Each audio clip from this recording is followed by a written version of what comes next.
So as usual, I go treasure hunting a lot, thrifting, and I collect all of my treasures and I save them to show you what I find because I know you enjoy it so much. So I have a bit of a collection with some unusual items here. So let me show you what I have in this thrift haul.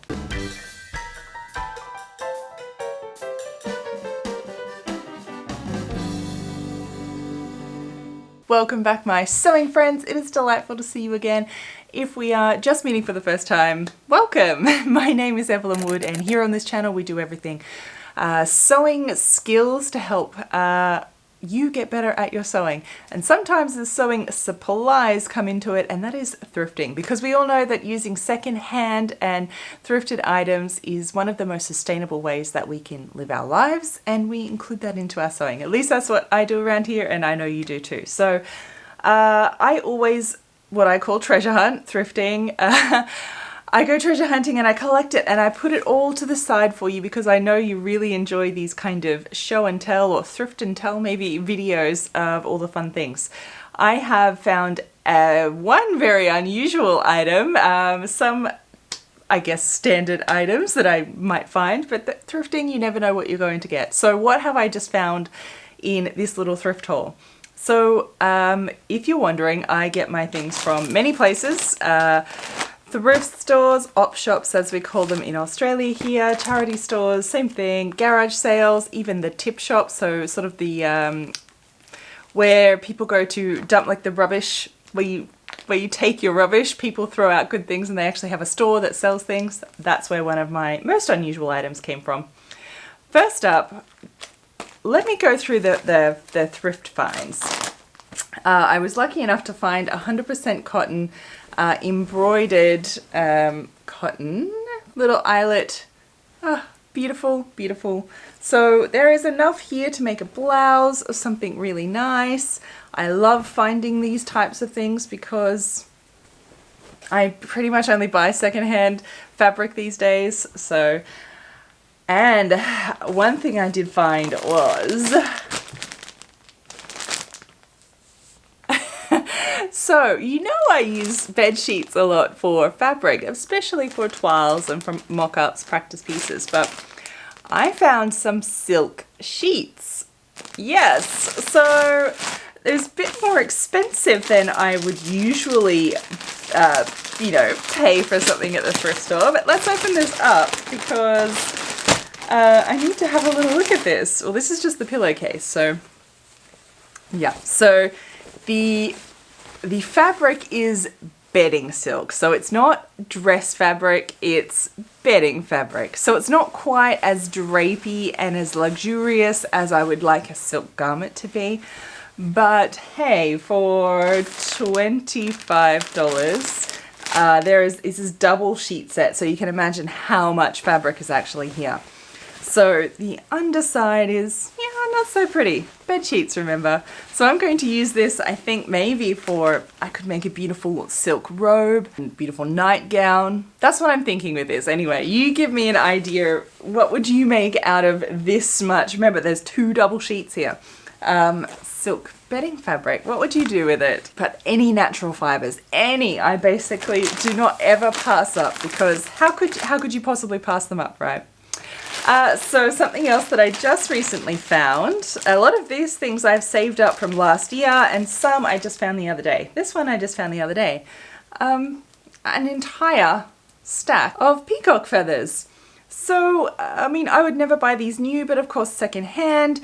I would definitely not leave these behind because, I mean, I have always thought about making a feather, actual like feather fan.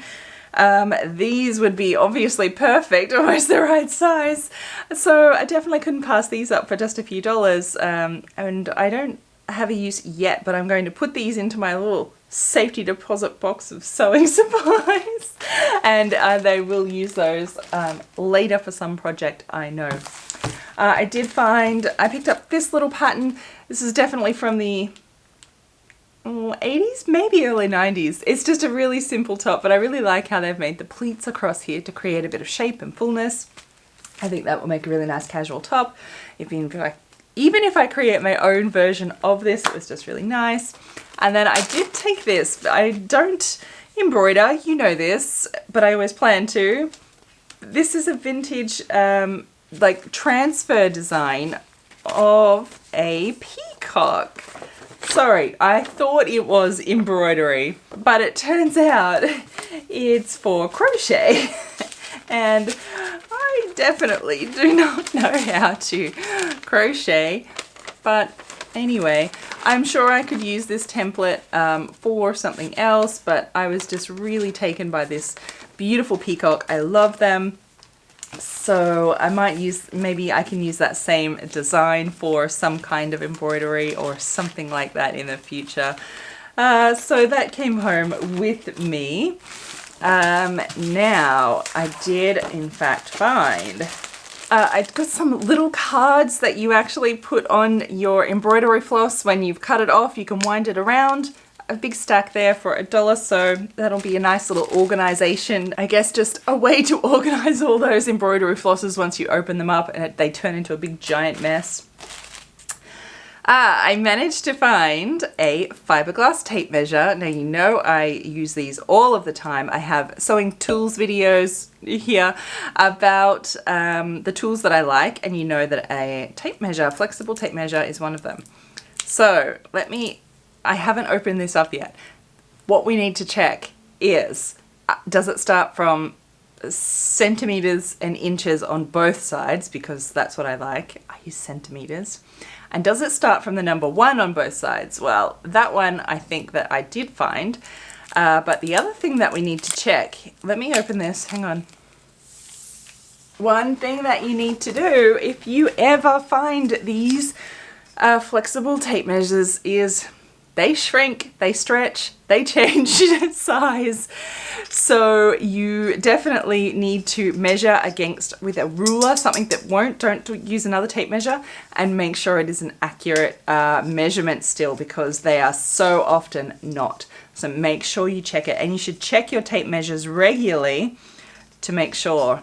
Funny story, I found out this the hard way because I was pattern making one time on a particular item, and I kept, like, you know, sometimes I'd use a ruler, sometimes I would use my tape measure in pattern making this pattern, and it just never worked. Every toile I did just didn't fit. The math didn't make sense. I knew I was doing it correctly, as in taking off the right amounts and redoing it, and it wouldn't work. And that's because my tape measure had, I can't remember that it stretched or shrunk, but it was a different measurement. So I kept on like measuring with the ruler and then measuring the tape measure, and it completely distorted my entire pattern. It was awful. Fortunately, this one is accurate, so that's really great. So this is just centimeters. It's a nice wide one. I think it's a vintage one, made in England. So fantastic. And number 1 starts here and number 1 starts here. Just centimeters, perfect, great score. Ooh, and buttons. I know, I can't help myself. I'm sure you're the same. So I was able to find a few packets of these beautiful shell mother of pearl buttons, which I love. I pretty much am only ever looking for natural materials. So shell, mother of pearl, or metal, real pearl if I ever found any. These types of buttons are really only what I'm looking for now. I have lots of other colored novelty plastic ones that I'm done, except for these black ones. These were just too cute, and I know that I'll probably use a few of these in this color, so that was really great. And these metal ones. So you can always sort of tell metal by the weight. They're always quite heavy for what they are. So, you know, these go into my button stash, and for a project at a later date. Ooh, and some glass beads. So I found these little red glass beads. Again, generally you can tell by the weight. So red is definitely my color. Definitely love to add these to my little stash. Now, the next few items I found at the tip store. So this is where people basically throw out their rubbish at the trash, so you know, the big center, and but they do have a store there where they reclaim some items and they sell them. So there's all kinds of weird and wonderful things there. And I recently just found, well, I found a vintage mannequin. I know, it is amazing. As soon as I saw it, I was overjoyed because I definitely want this. And then my heart sunk because we have just been through, today's the first day of sunshine in about 2-3 weeks of monsoonal rain. It is the wet season, summer wet season, so it's rained, the sun has not come out. They had this mannequin outside and it was drenched through and through. I mean sopping wet for days when I found it already. So I was pretty devastated because, yeah, you can imagine why. I decided to risk it and take it anyway. I mean, it was soft, soggy. I didn't know if it was even going to be salvageable. I still don't. So unfortunately, all of the outer canvas is ripped away, so I had to take that off. The padding I had to take off if I had any chance of actually drying this out, because again, it was just been raining for days and days and days. The humidity level is 100%, so trying to dry something is difficult. And so, well... Okay, she's currently sunbaking in the sun here because unfortunately there is at least, I think about 4 or 5 different types of mold growing on her. It's a tragedy.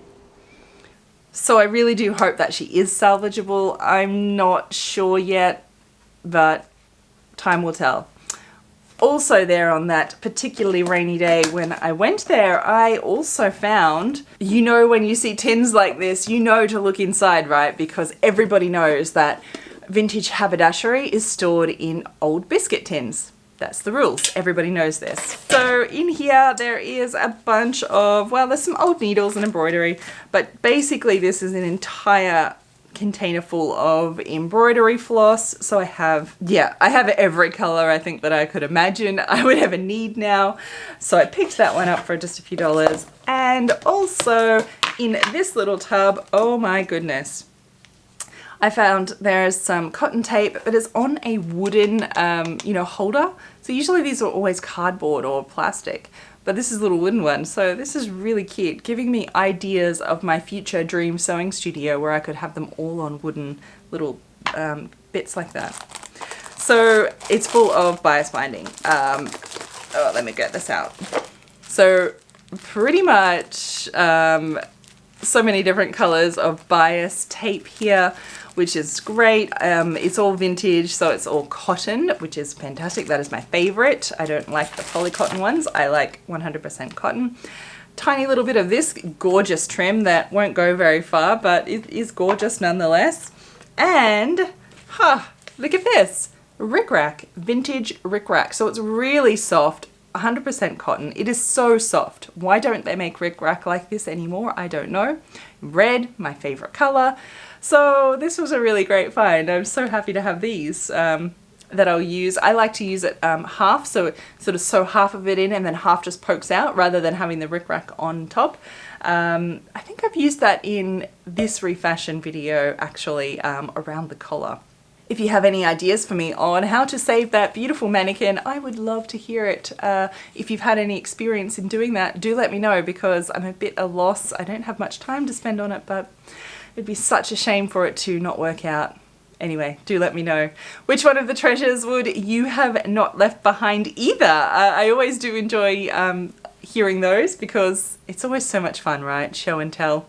Hope you enjoyed watching this video. Do like it if you liked it and leave me a comment below. Which would you have not left behind? Until next time, my sewing friends. Bye.